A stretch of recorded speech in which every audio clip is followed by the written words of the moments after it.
चांदखेडा साबरमती नदीच्या पश्चिमेला असलेला अहमदाबाद मधला भाग तसा विकसित एरिया मागच्या काही दिवसांपासून सतत बातम्यांमध्ये असलेला.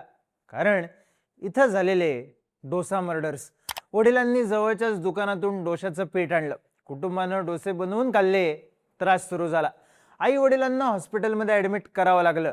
तर 4 वर्षांची मिष्टी आणि 3 महिन्यांची राहा या दोघींचा मृत्यू झाला. वडिलांनी आरोप केला, डोशाच्या पिठामुळे आम्हाला विषबाधा झाली आणि त्यात दोन्ही मुलींचा मृत्यू झाला. त्यामुळेच हे मृत्यू ओळखले गेले डोसा मर्डर्स या नावाने. पोलिसांनी चौकशी सुरू केली आणि या प्रकरणात धक्कादायक खुलासे होत गेले. मुलींचा मृत्यू डोशाच्या पिठामुळे झाला नसल्याचं स्पष्ट झालं. पण संशय गेला मुलीच्या आई वडिलांवर. कारण गायब असलेली 2 पाकिटं आणि एका डायरीत लिहिलेले शब्द मुलगा झाल्यावर नवस फेडायला येईल. पण 4 वर्ष आणि 3 महिने इतकी वय असलेल्या मुलींच्या मृत्यूचं गूढ आहे काय? हे गूढ वाढलंय कशामुळे?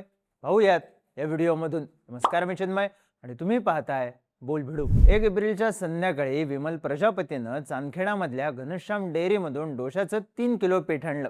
1 तारखेच्या संध्याकाळी आणि 2 तारखेच्या संध्याकाळी सुद्धा प्रजापती कुटुंबानं याच पिठाचे डोसे खाल्ले आणि त्यानंतर 3 तारखेच्या सकाळी विमल, त्याची पत्नी भावना यांना त्रास व्हायला लागला.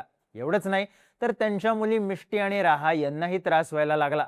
अचानक अशक्तपणा जाणवू लागला, उलट्या व्हायला लागल्या. पण 3 तारखेला झालेला हा त्रास थोडा कमी झाला म्हणून विमल आणि भावना ना स्वतः हॉस्पिटलमध्ये गेले आणि ना त्यांनी आपल्या मुलींना हॉस्पिटलला नेलं. पण मुलींना होणारा त्रास वाढला आणि 3 महिन्यांच्या राहाची तब्येत प्रचंड खालावली, इतकी की तिचा घरातच मृत्यू झाला. त्यानंतर 5 एप्रिलला मिष्टी, विमल, भावना या तिघांनाही केडी हॉस्पिटलमध्ये दाखल करण्यात आलं. पण 5 तारखेला मिष्टीचाही मृत्यू झाला. त्यावेळी तिच्या आई वडिलांवरही उपचार सुरू होते. पण हा 2 दिवसातला दुसरा मृत्यू असल्यानं पोलिसांनी ॲक्सिडेंटल डेथची नोंद केली आणि तपासाला सुरुवात झाली. यावेळी विमलनं सांगितलं की जवळच्या घनश्याम डेअरीमधून डोशाचं पीठ आणलं, त्यामुळे मला, माझ्या बायकोला, थोरल्या मुलीला विषबाधा झाली. धाकटी मुलगी आईचं दूध पित असल्यानं तिलाही विषबाधा झाली असावी असा संशय त्याने व्यक्त केला. त्यामुळे पोलिसांनी तातडीने ती डेअरी गाठली. पण डेअरी मालकाने हे आरोप फेटाळून लावले. त्याचं म्हणणं होतं त्या दिवशी 20 अशा लोकांनी डोशाचं पीठ नेलं होतं जे आमचे रेग्युलर कस्टमर आहेत, पण आजारी पडल्याची तक्रार कुणाकडूनच आलेली नाही. आपण सगळ्या सेफ्टी मेजर्सची खात्री करूनच त्या दिवशी 100 ते 125 किलो पीठ विकलं होतं. साहजिकच मृत्यूचं गूढ वाढलं. अशातच विमल आणि भावनाला हॉस्पिटलमधून डिस्चार्ज मिळाला आणि पोलिसांच्या तपासाने सुद्धा गती पकडली. पोलिसांनी मिष्टीचा मृतदेह पोस्टमार्टमसाठी पाठवला, तर फॉरेन्सिक टीमने प्रजापती कुटुंबाचं घर आणि डेअरीमधून अन्नाचे नमुने जप्त केले. अजूनही मिष्टीचा पोस्टमार्टम रिपोर्ट आणि फॉरेन्सिक टीमने केलेल्या चाचणीचा अंतिम अहवाल पुढे आलेला नाही. पण असं असलं तरी तपासात अशा अनेक गोष्टी समोर आल्या ज्यामुळे राहा आणि मिष्टीचा मृत्यू डोशामुळे विषबाधा होऊन झालेला नाही या शक्यतेला बळ मिळालं. पोलिसांनी त्या डेअरीची तपासणी केली, तिथलं सीसीटीव्ही फुटेज चेक केलं, तिथून त्या दिवशी ज्यांनी ज्यांनी पीठ खरेदी केलं त्या सगळ्यांची माहिती काढली. पण कुणालाही काहीही त्रास झाला नव्हता. त्यात काही तज्ज्ञ डॉक्टरांनी आईला कमी प्रमाणात विषबाधा झाली असेल तरी ती आईचं दूध पिणाऱ्या बाळाला संसर्ग करेलच असं नाही, या बाबतीत तपासणी करणं गरजेचं आहे असं मत व्यक्त केल्याचं बातम्यांमधून सांगण्यात आलं. पण 3 महिन्यांच्या राहाचं पोस्टमार्टम करणं सहज शक्य नव्हतं. कारण प्रजापती कुटुंबियांनी ज्या दिवशी राहाचा मृत्यू झाला त्याच दिवशी तिच्यावर अंत्यसंस्कार करत तिला दफन केलं होतं.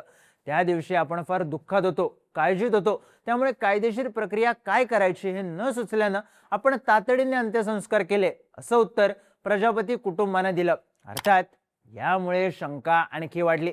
त्यामुळे पोलिसांनी राहाचा दफन केलेला मृतदेह बाहेर काढून मृतदेह पोस्टमार्टमसाठी पाठवला. पण तरीही या दोन्ही मृत्यूंचं गूढ सुटत नव्हतं, जे आणखी वाढलं एका रिपोर्टमुळे.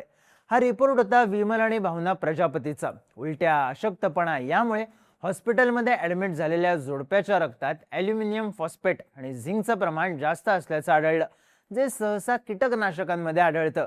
त्यामुळे या जोडप्याने एकत्र येऊन टोकाचं पाऊल उचलण्यासंदर्भात निर्णय घेतला का असा संशय पोलिसांना आला. पण या संशयाला वेगळं वळण मिळालं या जोडप्याच्या घरी सापडलेल्या डायरीमुळे. ही डायरी होती भावना प्रजापतीची. राहा आणि मिष्टीच्या आईची. या डायरीमध्ये देवाला नवस केल्याचा उल्लेख आहे. नवस करण्यात आला होता मुलगा व्हावा यासाठी.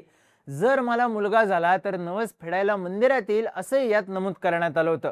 आता डायरीमध्ये हा सगळा मजकूर लिहिण्यात आला या वर्षाच्या सुरुवातीला, म्हणजेच प्रजापती जोडप्याच्या राहा या दुसऱ्या मुलीच्या जन्माआधी.